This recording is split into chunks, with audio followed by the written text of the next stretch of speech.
Consider, you who are going into court, what you wish to maintain and what you wish to succeed in.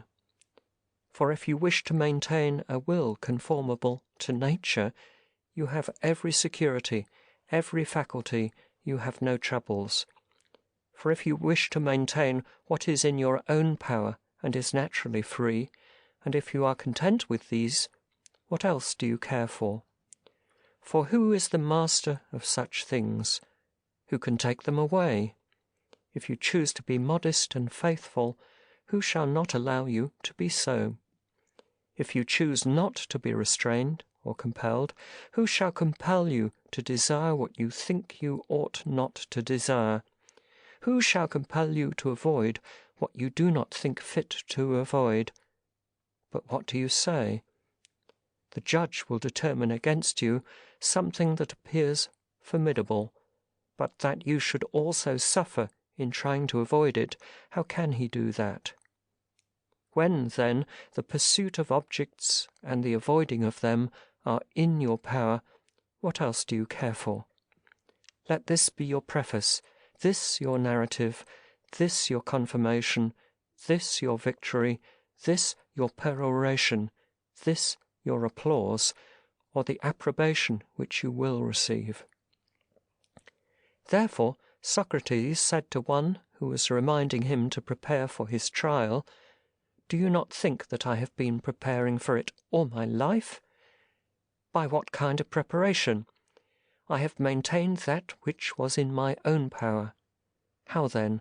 I have never done anything unjust, either in my private or in my public life.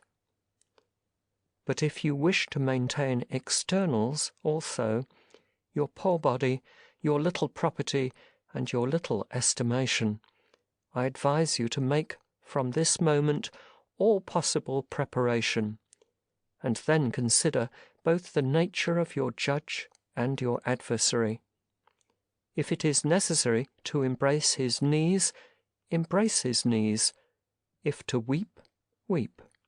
If to groan, groan. For when you have subjected to externals what is your own, then be a slave, and do not resist, and do not sometimes choose to be a slave, and sometimes not choose, but with all your mind be one or the other, either instructed or uninstructed, either a well-bred cock or a mean one, either endure to be beaten until you die, or yield at once. And let it not happen to you to receive many stripes, and then to yield. But if these things are base, determine immediately. Where is the nature of evil and good? It is where truth is. Where truth is, and where nature is, there is caution. Where truth is, there is courage where nature is. For this reason, also, it is ridiculous to say, "Suggest something to me, tell me what to do." What should I suggest to you? Well, form my mind so as to accommodate itself to any event. Why, that is just the same as if a man who is ignorant of letters should say, "Tell me what to write," when any name is proposed to me. For if I should tell him to write Dion, and then another should come and propose to him not the name of Dion, but that of Theon, what will be done? What will he write? But if you have practised writing, you are also prepared to write, or to do, anything that is required. If you are not, what can I now suggest? For if circumstances require something else, what will you say, or what will you do? Remember, then, this general precept, and you will need no suggestion.